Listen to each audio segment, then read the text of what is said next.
Hello dear pharma student, welcome to GDC pharma jobs. यहाँ पर आपको सारी pharma regarding vacancy update, news update and job update मिलने वाली है। तो जरूर से इस चैनल को सब्सक्राइब कर लें और अपने फ्रेंड्स तक भी इसे शेयर करें, जिससे कि आपको तुरंत ही सारी फार्मा रिगार्डिंग वैकेंसी अपडेट मिल सके। तो आज हम बात करने वाले हैं नाइपर गुवाहाटी की ओर से आई हुई वैकेंसी, जो कि रहने वाली है असिस्टेंट प्रोफेसर के लिए। तो चलिए देखते हैं क्या कुछ रहने वाली है, एलिजिबिलिटी क्राइटेरिया और किस प्रकार से आपको अप्लाई करना होगा। तो जैसे आप इस वेबसाइट में जाएंगे, आपको सिंपली नाइपर गुवाहाटी सर्च करना है। यहाँ पर दिएगा वैकेंसी का आप सर्च करेंगे तो आपको ये जो पेज है वो डायरेक्टली ओपन हो जाएगी। कॉन्ट्रैक्ट पोजीशन में आपको जाना है। यहाँ पर आप जाते हैं, आपको ये नजर आएगी। आप देख सकते हैं 10 नवंबर को आई हुई वैकेंसी है, जहाँ पर लिखा हुआ है online application are invited for the eligible Indian national for requirement for the position of assistant professor biopharmaceuticals on contractual basis. ठीक है, कॉन्ट्रैक्चुअल बेसिस में रहने वाली है, पर भी आपको पता है कि नाइपर गुवाहाटी, आप फार्मा फील्ड के हैं तो ऑब्वियस सी बात है, आपको पता होगा कि नाइपर का जो वैल्यू है वो क्या होता है फार्मा फील्ड के लिए। तो आप जरूर से यहाँ पर अप्लाई करिए, क्योंकि ये बहुत ही अच्छी अपॉर्चुनिटी है हर फार्मा कैंडिडेट के लिए। ठीक है, तो यहाँ पर यह एलिजिबिलिटी अब देखते हैं कि जरूर से अब नाइपर की जगह है तो ऑब्वियस सी बात है एलिजिबिलिटी भी अच्छा खासा यहाँ पर रहने वाला है। तो जैसे आपको इसे क्लिक करना है, एप्लीकेशन फॉर्म यहाँ पर दिया गया है और व्यू एडवर्टाइजमेंट में, तो यहाँ पर ये पीडीएफ है वो ओपन हो जाएगी इस प्रकार से। तो ये जो पीडीएफ है आप देख पाएंगे, ये national institute of pharmaceutical science की ओर से आई हुई है।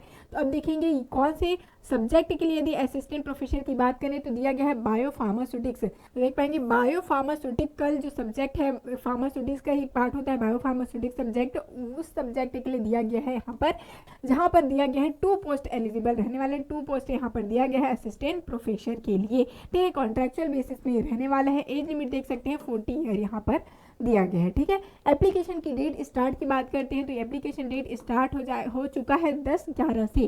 ठीक है, 10/11 से स्टार्ट हो चुका है, जिसका एंड डेट रहने वाला है 1/12।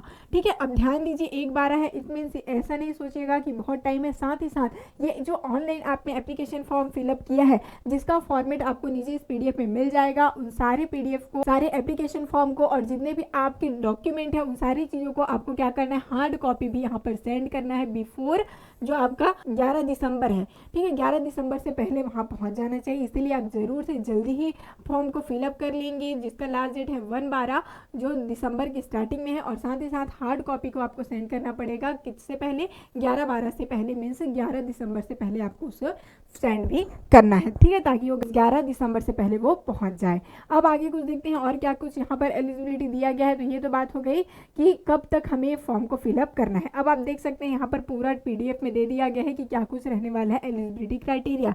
ये पीडीएफ का जो लिंक है वो भी आपको डिस्क्रिप्शन बॉक्स में प्रोवाइड कर दूंगी। ठीक है, नेक्स्ट चलेंगे। देखिए असिस्टेंट प्रोफेसर का दिया गया है यहाँ पर, जहाँ पर 40 ईयर रहने एज लिमिट दिया गया है। अब हम लोग आएंगे एलिजिबिलिटी क्या कुछ मांगा गया है। तो आप देख सकते हैं पीएचडी होना चाहिए इन biotechnology, bio science, bio engineering, life science, biomedical science, chemical engineering first class और इक्विवेलेंट ग्रेड के साथ होना चाहिए। ठीक है, साथ ही जिनका क्या हो M pharma, MS, M tech और एमएससी वाले भी हो सकते हैं, जो कि बायोटेक्नोलॉजी से हैं, बायो साइंस से है, इंजीनियरिंग से है, लाइफ साइंस से है, बायोमेडिकल साइंस से है। ये सारे लोग एलिजिबल हैं। और यदि यहाँ पर सिर्फ एमएस और एम फार्मा मांगा गया है, तब यहाँ पर उनको साथ ही साथ एटलीस्ट 3 ईयर का, 0 से 3 मीन्स 1 से 3 ईयर का उनका क्या होना चाहिए, एक्सपीरियंस होना चाहिए। ठीक है, तो यहाँ पर यदि मास्टर वाले हैं, यहाँ पर यदि केवल मास्टर है तब आपको एक्सपीरियंस मांग रहे हैं, और जब उनका पीएचडी है तब एक्सपीरियंस की जरूरत नहीं है। अब देखिए डिजायरेबल में क्या दिया गया है, candidate should have the experience in characterization of biological, bio similars and vaccine, bio processing, engineering, gene therapy, cell based therapy. ये सारी चीज़ें आप यहाँ पर पीडीएफ में जाकर देख सकते हैं क्या कुछ और एलिजिबिलिटी रहने वाली है।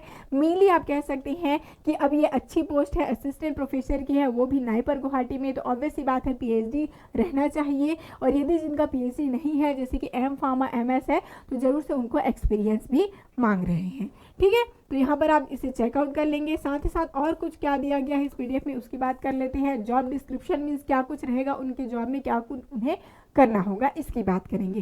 तो यहाँ पे देख सकते हैं कैंडिडेट को टीच करना होगा स्टूडेंट्स को जो कि बायोफार्म के डिपार्टमेंट के होंगे, उन्हें गाइड करना होगा मास्टर्स में, उनकी पीएचडी प्रोजेक्ट में, बायोफार्मा और बायोटेक्नोलॉजी के जो भी प्रोजेक्ट होंगे उनमें उनको गाइड करना होगा। ठीक है, तो ये सारे उनके जॉब की डिस्क्रिप्शन होने वाली है। अब नोट में पहले ही दे दिया गया है कि ये स्पेसिफिकली ये बायोफार्मा के लिए है। ठीक है, बायोफार्मा जो सब्जेक्ट है उसके लिए है, तो जो बायोफार्मास्यूटिकल एप्लिकेशन से रिलेटेड हो वही अप्लाई करें तो ज़्यादा सही होगा। ये नोट में पहले ही दे दिया गया है, क्योंकि यहाँ पर देखिए उन्हीं को ही सेलेक्ट किया जाएगा जो बायोफार्मा सब्जेक्ट से रिलेटेड होंगे। ठीक है, या फिर उनका एक्सपीरियंस रिलेवेंट सब्जेक्ट में होगा तभी जाकर। ओके, चलिए तो अब आगे देखेंगे और कुछ क्वालिफिकेशन एक्सपीरियंस दे दिया गया है, इसे आप पीडीएफ से जरूर से रीड आउट कर लेंगे। ठीक है, अब यदि हम लोग देख लेते हैं यहाँ पर इसका पे स्केल सबसे ज़्यादा इंपॉर्टेंट है, क्या कुछ रहने वाला है। तो यहाँ पे देख पाएंगे कॉन्ट्रेक्चुअल बेसिस में रहने वाला है, पर भी यहाँ पर पे स्केल बहुत ही अच्छा दिया गया है, जहाँ पर 70,000 से लेकर 80,000 तक रहने वाला है पे स्केल पर मंथ। ठीक है, पर मंथ 70 to 80,000 रहने वाला है पे स्केल। तो जरूर से आपको अप्लाई करना चाहिए, जो आपके फ्रेंड्स हैं, सीनियर्स हैं, उन तक इसको जरूर से पहुंचाना चाहिए, क्योंकि बहुत अच्छी अपॉर्चुनिटी है नाइपर गुवाहाटी के और से। ठीक है, जिस प्रकार से अप्लाई करना है तो यहाँ पर दिया गया है फॉर्मेट, उसे आप नीचे से जाकर देख लेंगे। ठीक है, उसे आपको डाउनलोड करना है और उसे फॉर्म को फिलअप करना है, और ये सारी चीज़ें पहले आपको सॉफ्ट कॉपी में क्या करना है, मेल करना है इस मेल आईडी में। ठीक है, इस मेल आईडी में आपको मेल करना होगा, और साथ ही मैंने आपको पहले ही बताया कि क्या करना है, दिसंबर 11, ठीक है 11 दिसंबर से पहले आपको ये सारी हार्ड कॉपी भी मेल कर देनी है। ठीक है, उसके बाद सारी चीज़ें वही है, आप देख पाएंगे यहाँ पर आप देख पाएंगे इसका फॉर्मेट दिया गया है, तो आप फॉर्मेट को भी एक बार जरूर से देख लेंगे और वैसे ही फिलअप कर लेंगे। इस प्रोसेस में बहुत ही सिंपल है, और जरूर से पीडीएफ को भी एक बार चेकआउट कर लेंगे कि कोई चीज़ छूटी तो नहीं, कोई चीज़ आपको मिस तो नहीं हो गई। तो बहुत अच्छी अपॉर्चुनिटी है, आपको जरूर से अपने सीनियर्स तक इसे पहुंचाना चाहिए, सीनियर्स एंड टीचर्स तक भी जिनका मास्टर्स है बायोटेक्नोलॉजी बायोसाइंस में, तो जरूर से आपको इनका इन्फॉर्मेशन देना चाहिए। एम फार्मा यहाँ पर भी एलिजिबल रहने वाले हैं। तो मिलते हैं नेक्स्ट वैकेंसी अपडेट के साथ। All the best.